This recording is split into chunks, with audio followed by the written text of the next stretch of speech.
kushandisa vari mudzimba dzavo vakadye nyama yakawanda kudarika yavadya pano nhasi. Udarevese.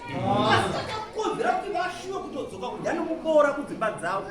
Inyaya yenzara yeshoko raMwari. Ndo takavawisa. Saka chishuwo chedu ndechekugara chakataungana sezvizvi. Mumwe namumwe abatsirika pashoko iro. Munhu anenge auya aine nzara abve aguta neshoko rakafambira nzara iyo. Udarevese. Udarevese. Ndine mashoko ndingo angovereka 13:1 dzamabasa apostle. Mashoko 13:1 dzamabasa apostle. Udarevese. Yes. Shoko reBhaibheri kuna apostle Peter anoti wedzerei pazvinhu zvose. Pane shoko raanozoti muwedzerewo ruzivo.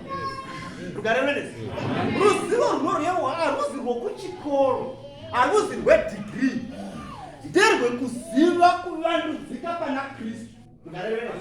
Kuziva zvakafanira kuwedzera kuvandudzika, kuwedzera pane zviri nane kubva padanho ratinenge tiri. Hazviri kuti tinenge tiri mukati mezviri kwete, asi kuti danho iroro chero rakanaka ratinenge tiri iroro. Mwari anotarisira kuti ngarirambe richivandudzika tichienda mberi nebasa raMwari. Tugarevese. Ndikapasomedza nekereke ineyi. Kereke ineyi hatina kutangira panapa. Handipo pakanga paine kereke panapa. Kereke yaive kumakadzi. Kereke ineyi takanga tiri pamhiri apa, pana rwizi rapa. Pamhiri pacho ndobvaira nekereke yepaBoora section. Zvatinenge tiri ipapo mukaendapo nhasi. Munotosha saka pane mamakambogara sei kupana. Uye maidi kuzombodii panapa. Hapana shepi, hapana chimiro. Udarevese. Pakazara makutomba akadai. Takanga tamokwanisa kuvaka imba yeraundi pa10 chitori zvikomana mazuva iwawo kana makore iwawo over 30 years back. Takanga 30 over 50 years back.